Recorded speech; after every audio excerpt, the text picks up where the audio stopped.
When you think of Scandinavia, what comes to mind? Probably a global leader in social progress, a beacon for human rights. But today, we're going to pull back the curtain on that polished image and look at a hidden inheritance of trauma in the Arctic. It's a story of how a century of erasure created a crisis that is anything but silent. And this, right here, really gets to the heart of the paradox. On one hand, you have the Nordic ideal that we all know and admire. But on the other, there's the harsh reality for the indigenous Sámi people, whose ancestral lands stretch across Norway, Sweden, Finland, and Russia. Their story is one of profound historical loss and, frankly, state-sponsored discrimination. And this is not just ancient history. A landmark study from just this year, 2024, completely shattered any illusion of a modern utopia. When researchers surveyed communities in Arctic Sweden, what they found was, well, it was stark. Sámi people reported dramatically higher levels of violence compared to their non-indigenous neighbors. The study's conclusion left zero room for doubt. The researchers were crystal clear. This huge gap in violence isn't some random coincidence. It is, and I'm quoting here, explained in full by direct experiences of historical trauma and state discrimination. The past isn't just the past, it's actively fueling the violence of today.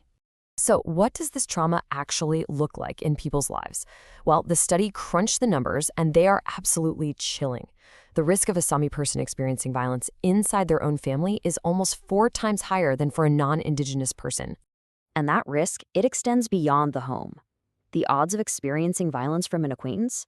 More than 2.5 times greater if you are Sámi. And finally, the risk of intimate partner violence is almost twice as high. These aren't just statistics on a chart. They are the echoes of a deep historical wound. So the real question is, how on earth did things get this way? To really get to the bottom of this, we have to look back at the diagnosis of history. Because this wasn't some slow, accidental cultural drift. No, this was a deliberate, century-long project of systemic cultural erasure, carried out by the state itself. It began with an act of just profound dehumanization. Up until 1920, in official Norwegian state censuses, the Sámi weren't even recognized as their own distinct people. Instead, they were formally classified right alongside the blind, deaf, and mentally deranged. Their entire identity was officially labeled as abnormal. This abnormal label basically gave a green light for what we now call scientific racism. Researchers used junk science, like phrenology, measuring people's skulls, to try and prove that the Sámi were inferior. They systematically robbed ancestral graves, taking skeletons to be studied in labs as if they were just specimens. But maybe the single most effective and most devastating tool of assimilation was aimed squarely at the next generation, the state-run boarding school system. It was designed specifically to sever children from their families, their language, and their culture. And just look at how fast this all happened. In 1898, a directive basically purged Sámi teachers from the school system. By 1901, the boarding schools were up and running. And by 1936, speaking the Sámi language in school was officially illegal. This wasn't an accident. It was a systematic attack. And this whole policy, it had a name, Norwegianization, or fornorsking. Its goal was completely explicit: to erase Sámi culture and absorb the people into the Norwegian mainstream, using whatever coercive means were necessary. The psychological damage was just immense. I mean, kids were punished for speaking their own mother tongue. When they finally returned home, they often couldn't even communicate with their elders. This created what experts call a cycle of loss, where it wasn't just language that disappeared, but fundamental parenting skills and cultural values, leaving behind a vacuum filled with trauma. Okay, so how does that historical trauma, that cycle of loss, actually turn into the violence we're seeing in the statistics today? Well, it comes down to the psychology of oppression and what happens when that pain has absolutely nowhere else to go. The key concept here is something called lateral violence. It's a phenomenon you see where a group that has been systematically disempowered for generations begins to turn the aggression and frustration they feel inward, directing it at their own families and their own community members.